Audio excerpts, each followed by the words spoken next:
शिक्षकों की नियुक्ति हो जाएगी।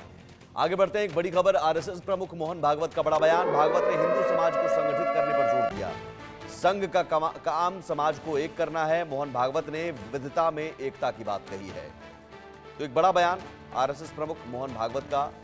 और उन्होंने कहा कि संघ का काम समाज को एकजुट रखना है। विविधता में एकता की बात उन्होंने कही और हिंदू समाज को संगठित करने पर जोर दिया है। आरएसएस प्रमुख मोहन भागवत के इस बयान के कई मायने। रैनिक दत्ता हमारे साथ जुड़े हुए हैं। रैनिक, मोहन भागवत के इस बयान के मायने क्या है? हालांकि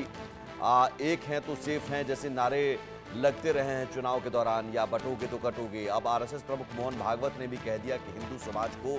संगठित होना चाहिए।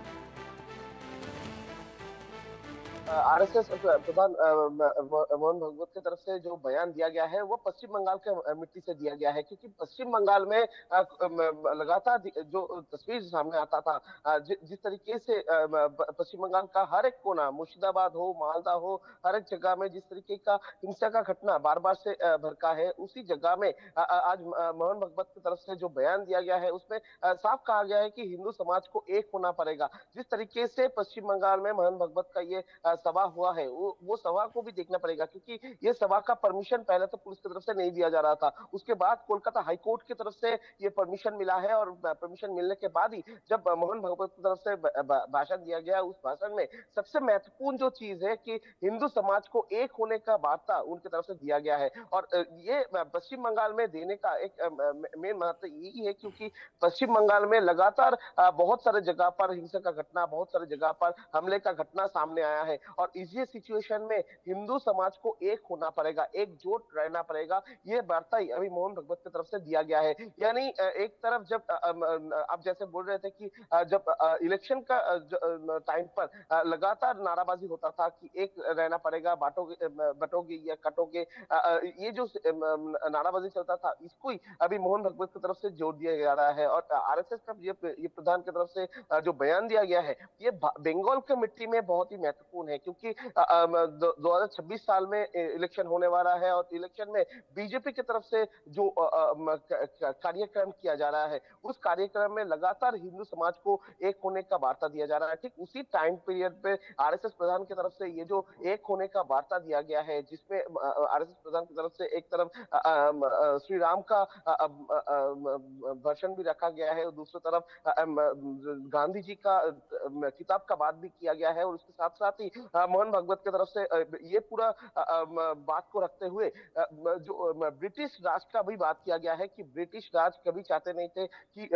भारत एक हो, भारत का सब लोग एक हो, और हिंदू समाज को एक होना पड़ेगा। ये वार्ता ही मोहन भागवत की तरफ से रखा गया है। यानी बोल सकते हैं कि बंगाल का जो सिचुएशन, बंगाल में जिस तरीके से हालात बिगड़ जाता है, टाइम टू टाइम हालत बिगड़ जाता है, ठीक उसी को सामने रखते हुए, उसी को मद्देनजर रखते हुए मोहन भागवत की तरफ से ये बयान दिया गया है। और हिंदू समाज जो है, हिंदू समाज को एक रहकर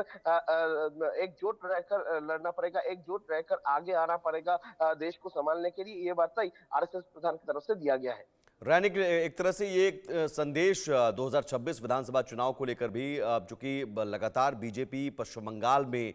सत्ता में आने की कोशिश में जुटी हुई है, और हाल इस कोशिश में कुछ हद तक कामयाबी भी मिली, जिस तरह से वोट शेयर बढ़ता गया और पिछली बार 77 सीटें बीजेपी को मिली। लेकिन कहीं ना कहीं अभी भी टीएमसी बाजी मारती हुई नजर आती है।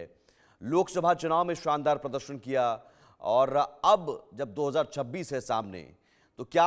आरएसएस का जो माइक्रो मैनेजमेंट होता है, जिसकी वजह से माना जा रहा है कि दिल्ली में भी जीत हासिल हुई, हरियाणा में भी, महाराष्ट्र में भी, जो पर्दे के पीछे आरएसएस काम करता है, एक संदेश यही है कि आप हिंदुओं को, हिंदू वोटरों को एकजुट करके आप बजाय इसके कि ध्रुवीकरण हिंदुओं का हो, मुस्लिमों का अब तक होता रहा, हिंदुओं का हो और एक पक्ष, एक मुश्त बीजेपी को वोट जाए, एक स्ट्रैटेजी के तौर पर देखा जाए इस बयान को। हाँ, एकदम ही देखिए 2026 इलेक्शन का ये स्ट्रैटेजी बोल ही सकते हैं क्योंकि जिस तरीके से आप जो कह रहे थे कि आरएसएस का जो मैनेजमेंट है वो माइक्रो लेवल का मैनेजमेंट है और उस माइक्रो लेवल का मैनेजमेंट का फलाफल क्या है वो दिल्ली चुनाव में भी दिखा गया था, इसके पहले बहुत सारे चुनाव में भी दिखा गया था। तो बंगाल एक महत्वपूर्ण सीट है बीजेपी के लिए और आरएसएस का ये माइक्रो मैनेजमेंट ये 2026 साल में किस तरीके से काम आएगा ये भी देखने को मिलेगा क्योंकि एक तरफ अगर देखा जाए तो 2026 के पहले 2021 साल में जो चुनाव हुआ था बंगाल में उस जगह में बीजेपी का सीट शेयर जिस तरीके से इंक्रीज हुआ था वो देखते हुए 2026 बीजेपी के लिए बहुत ही महत्वपूर्ण है बंगाल इलेक्शन में और उस जगह में टीएमसी का जो सिचुएशन टीएमसी का जो मेंटेलिटी टीएमसी जिस तरीके से कंट्रोल करता है वो सिचुएशन में हिंदुओं को एक करना बीजेपी का एक मेन मकसद है क्योंकि लगातार अगर देखा जाए तो बीजेपी बंगाल बीजेपी का जो लीडर है लीडर ऑफ अपोजिशन शुभेंदु अधिकारी हो चीफ व्हिप हो या जो भी कार्यकर्ता है जो भी फ्रंटलाइन कार्यकर्ता है उनके तरफ से भी जो हिंदू समाज है उनको एकत्र करने का जो कोशिश वो लगातार किया जा रहा है वो संदेश खाली का मामला हो वो काकीनाडा का मामला हो वो मुर्शिदाबाद का बेलडंगा का मामला हो हर एक टाइम बीजेपी की तरफ से जो हिंदू समाज है उनको एक करने का जो प्रयास वो देखने को मिल रहा है। ठीक उसी सिचुएशन में आरएसएस के चीफ की तरफ से ये जो बयान दिए जाना इसमें एक साफ वार्ता दिखाई दे रहा है कि 2026 इलेक्शन में जो हिंदू समाज है उनको एक होकर आगे आना पड़ेगा उनको एक होकर लड़ाई करना पड़ेगा क्योंकि बंगाल का इलेक्शन का मतलब ही एक तरफ वोट होता है बंगाल का इलेक्शन मतलब ही हिंसा का वोट होता है। ठीक उसी जगह में जो हिंदू समाज है उनको एक होकर लड़ाई करना पड़ेगा ये जो तानाशाही चल रहा है उस तानाशाही के खिलाफ में खड़ा होना पड़ेगा ये बताई दिया जा सकता है ये बोल सकते हैं क्योंकि जिस तरीके का इशारा किया गया है जो जो एग्जाम्पल सामने रखा गया है उसमें साफ दिखाई दे रहा है कि ब्रिटिश राज का जिस तरीके का एग्जाम्पल दिया जा रहा है जिस तरीके से गांधी जी का किताब का एग्जाम्पल दिया गया है इस बयान में उसमें एक तो ये इशारा हो सकता है 2026 साल में जिस जो लड़ाई होने वाला है जिस जो 2026 साल में टीएमसी वर्सेस बीजेपी जो लड़ाई होने वाला है जी, उसमें जो हिंदू समाज है उनको एक होकर लड़ाई करने का जो वार्ता वो आरएसएस चीफ की तरफ से दिया जा रहा है ये बयान से ही मालूम पड़ता है। बिल्कुल, बहुत शुक्रिया आपका रैनिक तमाम जानकारी के लिए और 10 दिन लगातार आप जो कि पश्चिम बंगाल के दौरे पर रहे।